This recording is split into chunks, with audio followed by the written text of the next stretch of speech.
Minha vida eu entrego em tuas mãos. Vou adorar a um Deus sem igual. Adorarei e clamarei a tua justiça.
Muito bem, meu irmão, minha irmã, meu amigo e minha amiga, vamos à mensagem de hoje e também à oração.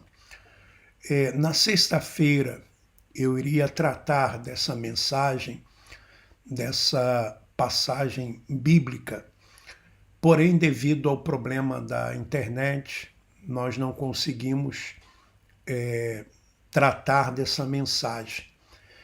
Mas eu quero, essa semana, tratar dessa mensagem que está lá no livro histórico de Lucas, Lucas capítulo 7, a partir do versículo 36. Tá? E por que eu digo essa semana vou tratar desse assunto? Porque eu não sei se vou conseguir tratar desse assunto em apenas uma mensagem, porque tem muitos pontos aqui a serem tratados, muitos ensinamentos, muitas reflexões, e precisamos tratar de uma forma mais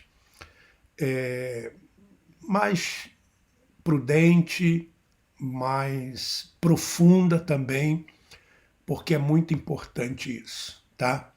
Então, veja só, Lucas capítulo 7, a partir do versículo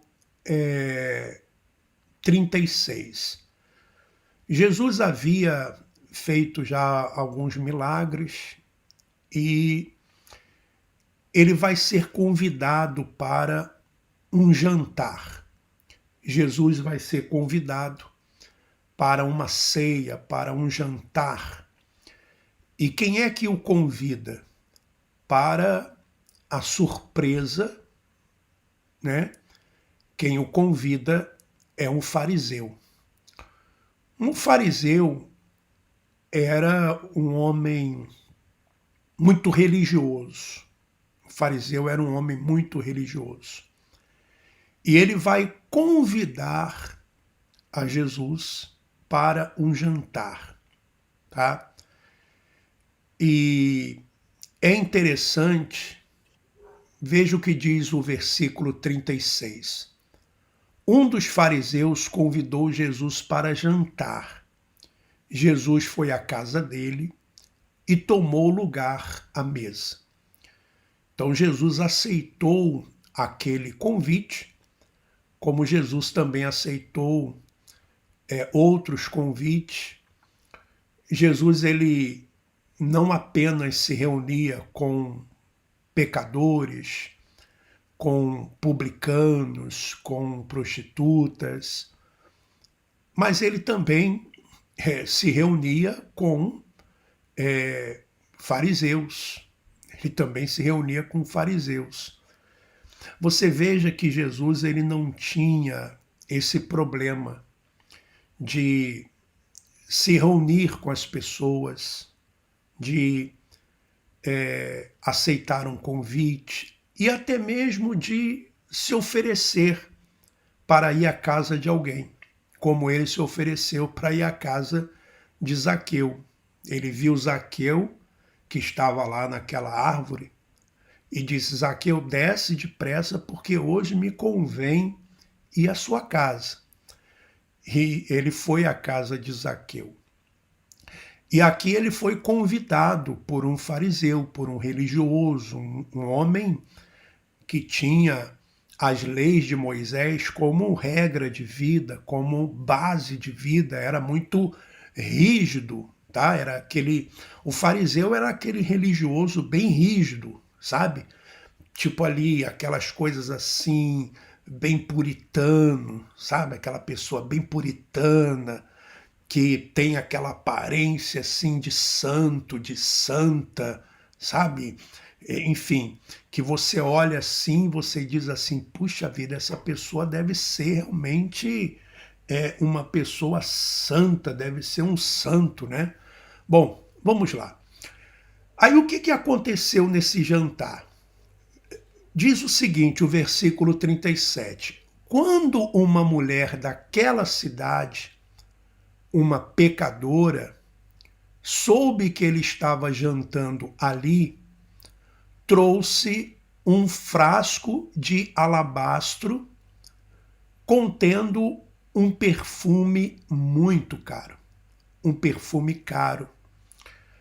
Agora, meu irmão e minha irmã, eu queria até parar nesse versículo aqui, porque veja só, Lucas, o evangelista Lucas, que era um grego, Lucas, ele era um médico, ele era um historiador também, tanto é que Lucas ele escreve o livro que leva o seu nome e ele escreve também Atos dos Apóstolos. Foi ele quem escreveu Atos dos Apóstolos. E como que ele escrevia? Como ele escreveu Lucas, que leva o seu nome, né?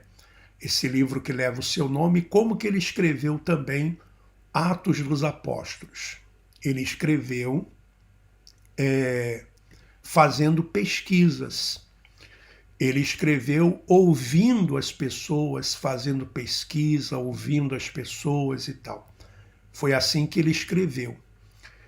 Então, é interessante, e eu estava pensando nisso, e queria que você fizesse essa reflexão comigo. Se você lesse esse versículo aqui, o versículo 37, que diz assim: quando uma mulher daquela cidade, uma pecadora, Então, Lucas, ele define essa mulher como uma pecadora.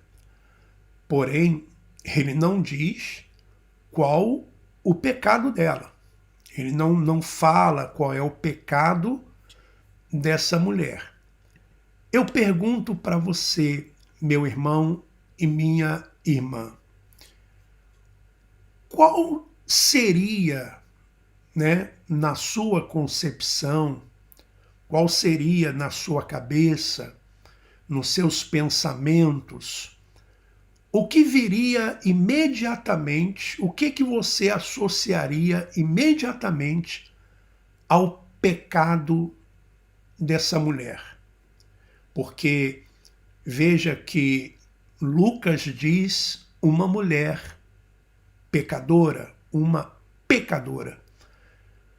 Na sua mente, qual seria o pecado dela? Logo que você ouve ou logo que você lê, qual é o juízo que você faz sobre o pecado dessa mulher? Ora, como nós ainda vivemos numa sociedade que é uma sociedade machista, e pior ainda naquela época era muito mais machista, logo vem na nossa cabeça, bom, deve ser uma adúltera, deve ser uma prostituta, porque é isso que normalmente já vem na nossa cabeça. Não é verdade? Agora, você não estranha, não é uma coisa estranha, por exemplo, você compreender, entender como que uma mulher pecadora ela vai entrar na casa de um fariseu, que era um homem tão religioso, que era um homem tão rígido, né? Como que isso é possível? E ela entra na casa desse homem, e o que acontece lá? Ela entra com um frasco de alabastro, contendo um perfume muito caro, né? Muito caro. E o que acontece? Qual é o acontecimento ali? Veja que ela entra na casa desse fariseu. Interessante que o fariseu não a expulsa de casa, deixa ela entrar, ela entra, né? Pelo menos o evangelista Lucas não relata isso. Pelo contrário, em seguida ajoelhou-se aos pés de Jesus, chorando. Então imagine a cena. Jesus está na casa de um fariseu, eles estão jantando e de repente entra uma mulher. Será que o fariseu não conhecia essa mulher? Será que o fariseu não sabia quem era esta mulher? E essa mulher então se ajoelha aos pés de Jesus, chorando. As lágrimas caíram sobre os pés dele, sobre os pés de Jesus. Ela os secou com os seus cabelos, né? Ela devia ter um cabelo grande, então ela vai lá e seca os pés de Jesus com o seu cabelo e continuou a beijá-los, né? Beijar os pés de Jesus ali e derramar o perfume sobre eles, né? Derramar o perfume sobre eles. Ora, meu irmão e minha irmã, é muito estranho isso. O que é estranho? É estranho o fato dessa mulher entrar ali na casa daquele fariseu, né? Entrar ali e fazer o que ela fez, sem que o fariseu, por exemplo, chamasse a atenção dela, sem que o fariseu fizesse alguma coisa contra ela, não é verdade? Você não acha assim uma situação diferente, uma situação assim, que você olhando assim, você pensa assim, o fariseu, né, certamente deveria, né? Mas o fariseu, ele não fala nada. Ele não fala nada. Pelo contrário,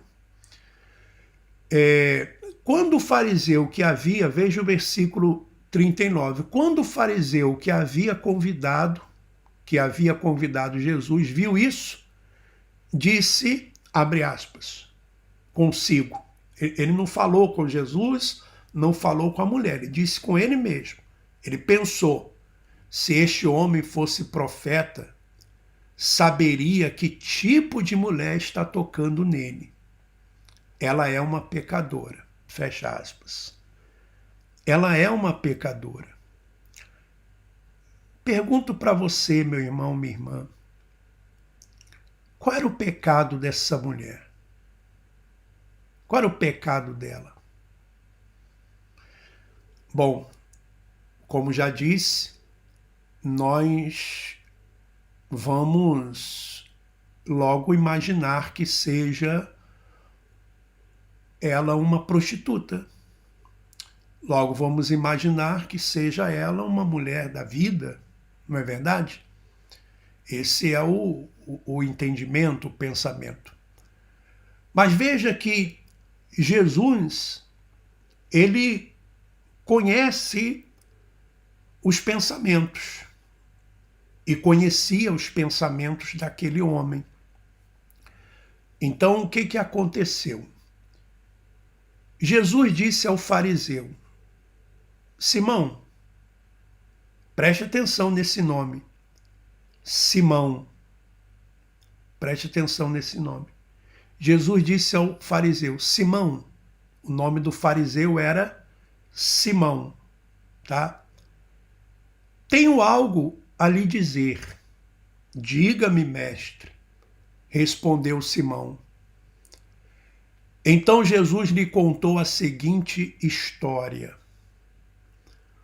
Um homem emprestou dinheiro a 2 pessoas, 500 moedas de prata a uma delas, 500 moedas de prata a uma delas, e 50 a outra. Ou seja, uma devia 500 e outra devia 50. Então, uma devia 10 vezes mais do que a outra.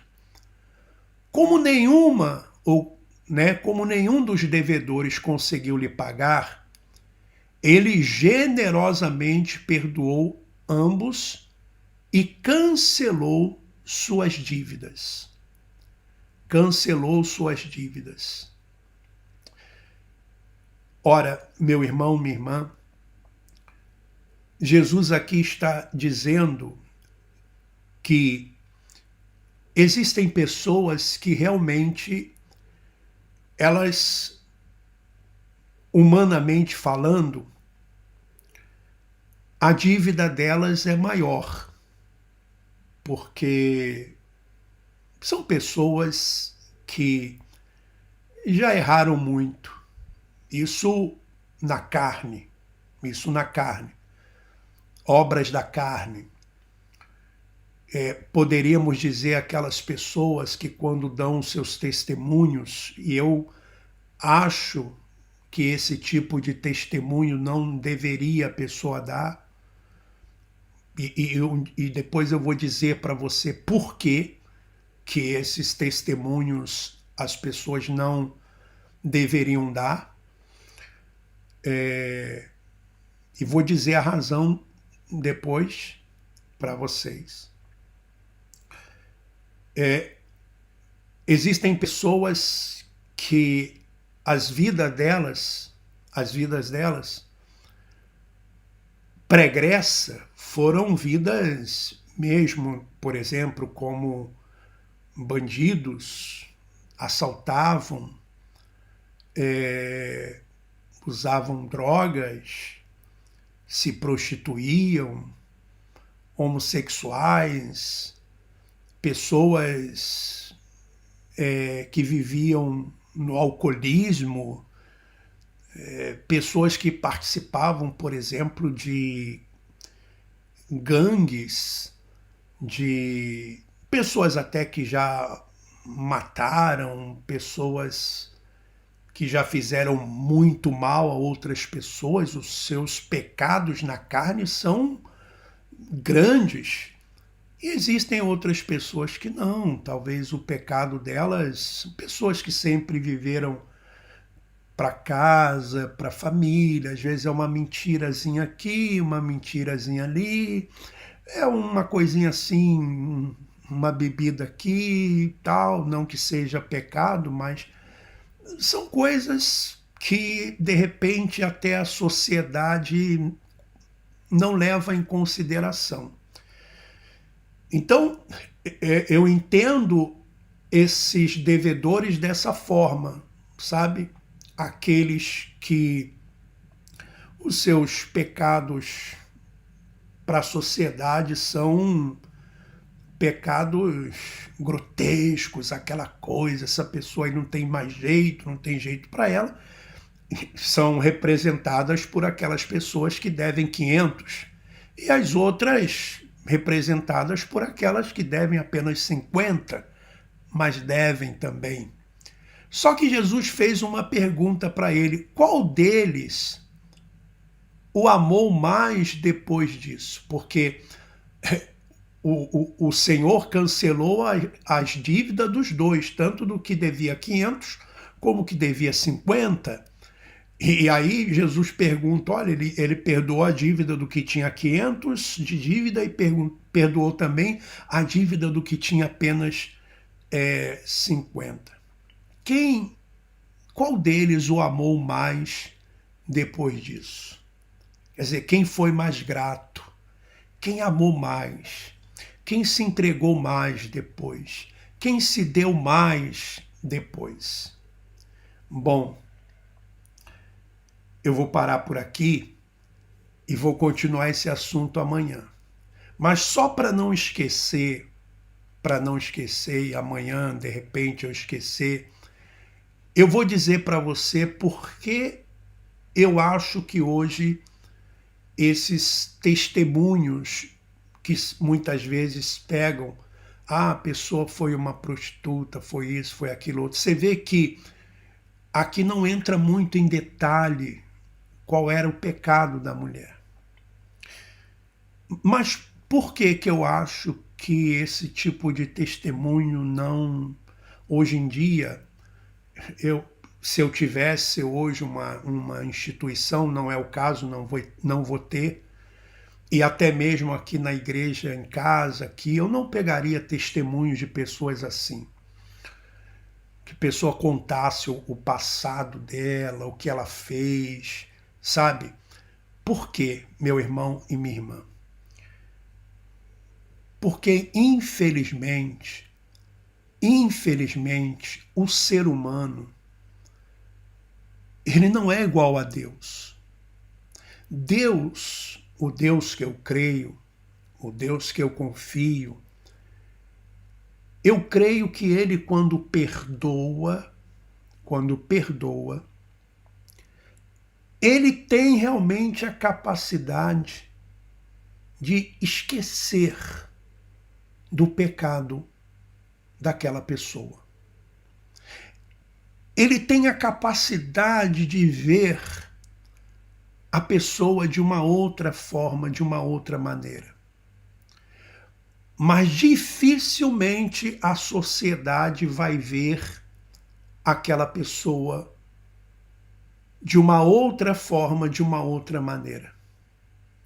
Normalmente a sociedade vai continuar tratando aquela pessoa como um ex.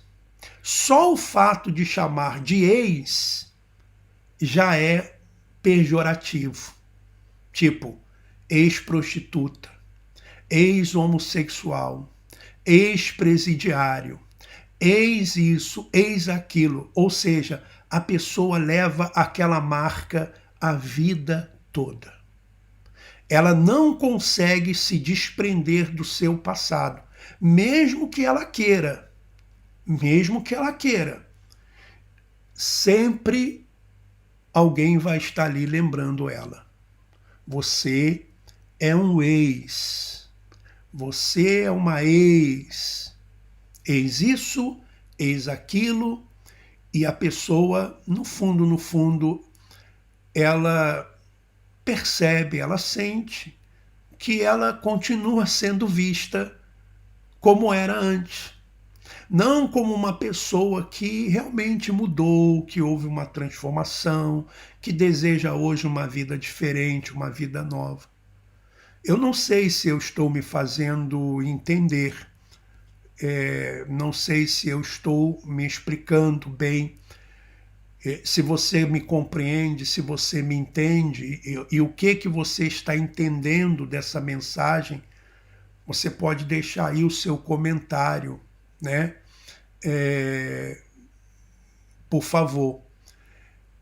Por exemplo, Marcela, minha linda Marcela, diz: aquele ou aquela persona a quem Deus perdonou mais amará a ele. Foi o que aconteceu. E amanhã nós vamos ver a resposta do fariseu para Jesus. A Dalva Souza, ela diz: a sociedade rotula, infelizmente, fica marcada. Ou seja, aquela marca é como uma tatuagem que não sai. Por quê? Porque, veja, a sociedade olha para a carne. As pessoas olham para a carne, para o exterior. As pessoas não conseguem ver o interior. Só quando ela é alcançada pela graça de Cristo, ela consegue ver a pessoa como espírito também. Ela consegue ultrapassar o véu. Você sabe que a Bíblia diz que a nossa carne, o nosso corpo é como um véu. Por exemplo, a carne de Jesus de Nazaré era um véu. Era um véu. Por isso as pessoas, muitas, não conseguiam ver a natureza divina nele, o que estava dentro dele, a natureza divina dentro dele. E as pessoas que não foram alcançadas pela graça, quando elas olham para você, por exemplo, elas não vão ver, elas quando olham para nós, elas não vão ver o Alfredo. Aliás, elas vão ver o Alfredo, elas vão ver o Edson, elas vão ver a Maria, a Marilza, a Rosângela, a Dalva, elas vão ver a Marcela, né? Elas vão ver, ou seja, a carne. Mas Deus olha lá dentro. Como a pessoa que também foi alcançada pela graça e que entende que ela é espírito, ela olha e vê o espírito daquela pessoa, o espírito perfeito. Ela consegue ver a outra pessoa realmente mudada, transformada. Por isso que eu acho que esses testemunhos, eles não ajudam a pessoa, embora podem até dizer assim, mas glorifica a Deus é glorificado nisso e tal, mas a pessoa fica marcada. A pessoa fica marcada. Você veja que Jesus mesmo não ficava pegando esses testemunhos para, olha só aqui essa pecadora, ela era prostituta, esse aqui era homossexual, esse aqui era um viciado. Jesus não fazia isso.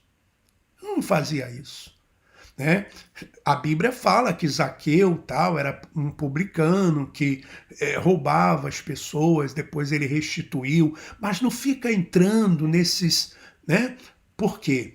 Porque realmente a sociedade tem um olhar diferente. Bom, eu disse para você que é um assunto profundo, eu disse para você que é algo que vai lá no âmago, que vai realmente lá no fundo, que vai lá no espírito. Eu disse para você isso, por isso que eu não vou tratar desse assunto só numa live. Eu acredito que nós vamos trabalhar essa passagem, até porque essa passagem João também fala.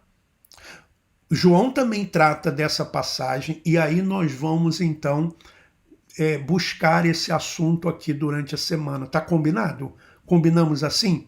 Então vamos agora à oração e amanhã nós vamos continuar esse assunto, tá bom? Mas se você tiver alguma coisa para falar, algum comentário, alguma opinião, alguma visão, algum entendimento, coloca aí dentro desse assunto, não tem problema nenhum.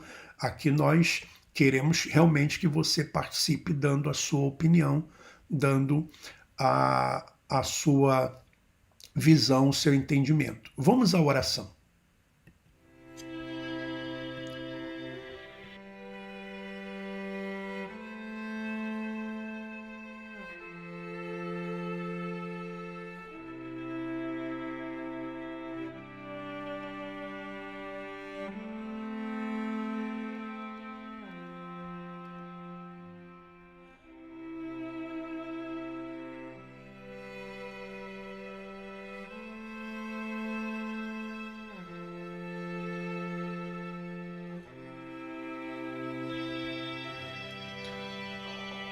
Ó Pai amado e querido,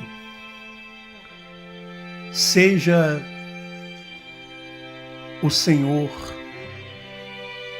glorificado e exaltado. Sabe, Senhor, as pessoas que eram e se consideravam pecadoras. E eu quero deixar bem claro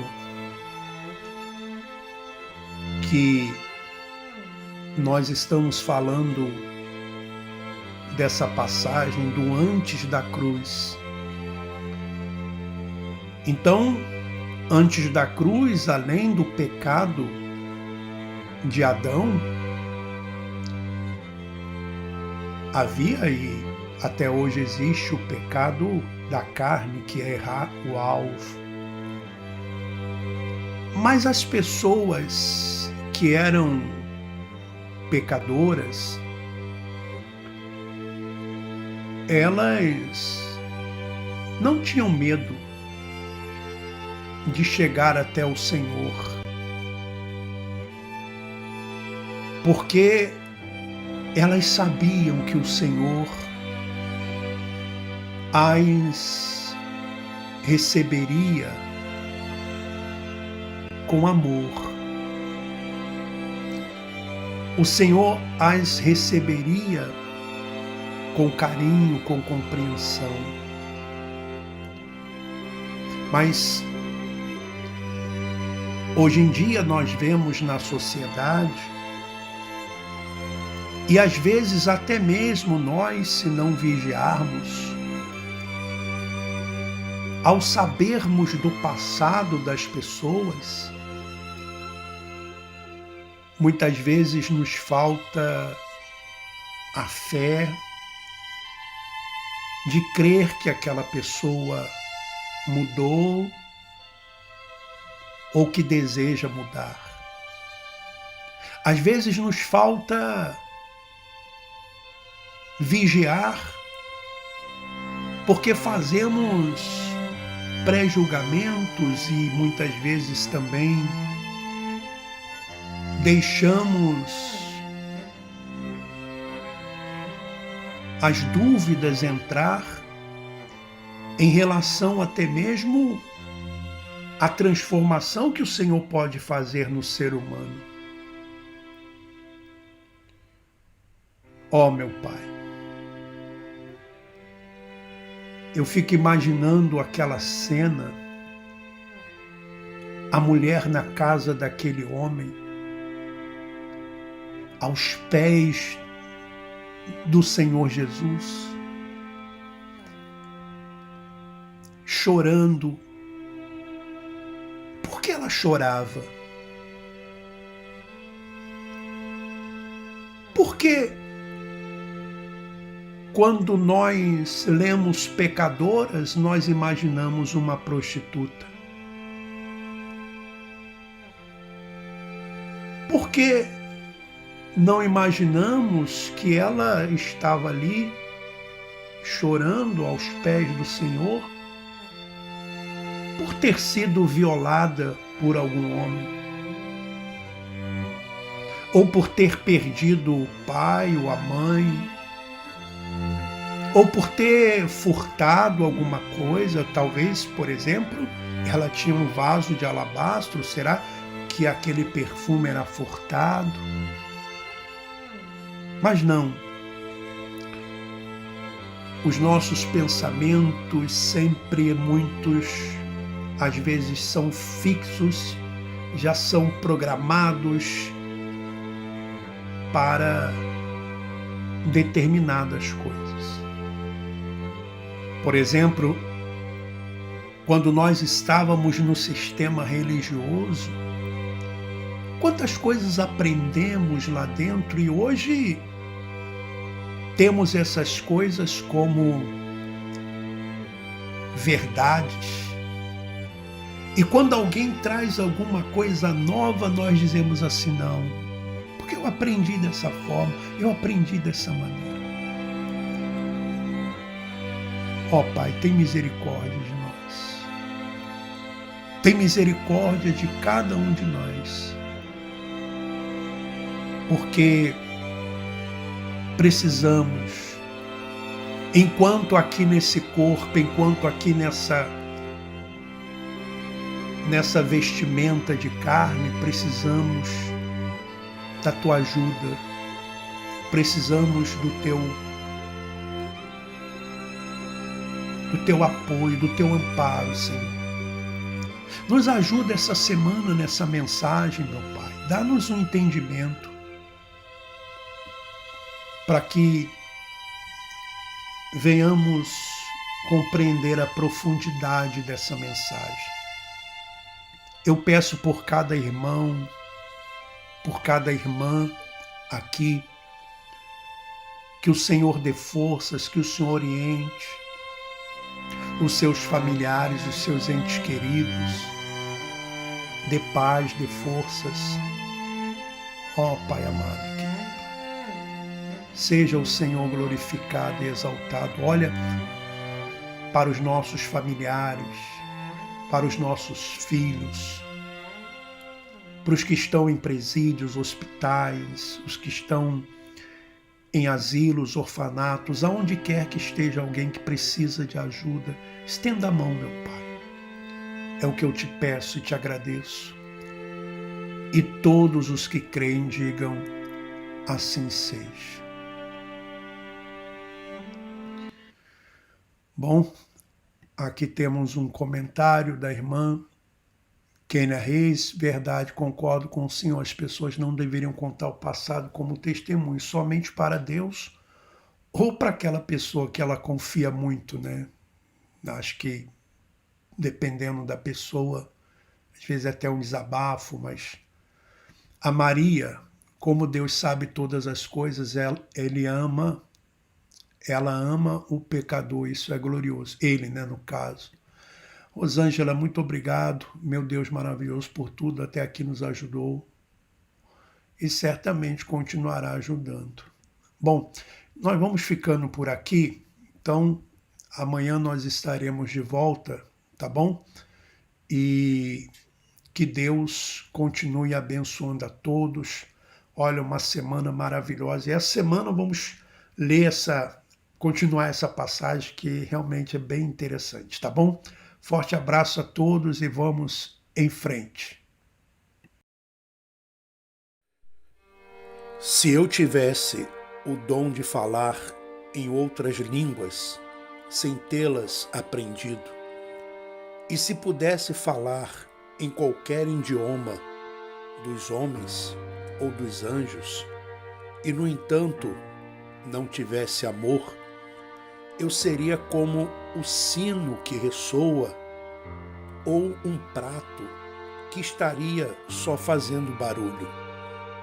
Se eu tivesse o dom de profetizar e conhecesse todos os mistérios e todo o conhecimento, mesmo que eu tivesse o dom da fé, a ponto de falar a uma montanha e fazê-la sair do lugar, se não tivesse amor, nada seria. Se eu desse aos pobres tudo quanto tenho, entregasse meu corpo para ser queimado vivo, e contudo não tivesse amor, isso não teria valor algum. O amor é paciente e bondoso, nunca é invejoso ou ciumento, não é presunçoso nem orgulhoso, não é grosseiro nem egoísta, não é irritadiço nem melindroso, não guarda rancor. O amor nunca está satisfeito com a injustiça, mas se alegra quando a verdade triunfa. O amor tudo sofre, sempre crê, sempre espera o melhor, tudo suporta. 1 Coríntios, capítulo 13, do versículo 1 ao versículo 7. Olá, eu gostaria de lhe convidar para que você fizesse parte da nossa comunidade Igreja em Casa. E como que você pode fazer isso? Se tornando um membro aqui do nosso canal. Basta você clicar lá naquele botãozinho que diz assim, seja membro ou aderir. E o próprio YouTube vai dando os passos para você, o passo a passo, como você se tornar um membro do canal. Ou então seja um apoiador do canal através do Pix, que eu coloco aí para que você então possa colaborar de uma forma voluntária. E no dia 30 de junho, nós teremos uma live exclusiva para os membros e para os apoiadores do canal. Dia 30 de junho vai cair numa sexta-feira e a live ela vai acontecer no horário de 8 horas da noite, horário do Brasil, e meia-noite, horário de Lisboa, de Portugal, tá bom? Então basta você se tornar um membro do canal ou então um apoiador aqui do nosso trabalho, do nosso canal, da comunidade Igreja em Casa. E aí o que você faz? Depois que você se torna um membro, que você seja um apoiador, que você também faça aí, né, a sua contribuição voluntária, você me envie um WhatsApp, tá? O WhatsApp é o 351, primeiro você coloca o sinal de mais 351 912 590 270, sinal de mais 351 912 590 270. E aí eu vou colocar você no grupo de WhatsApp da nossa comunidade, tá bom? Que Deus continue abençoando a todos. Um forte abraço.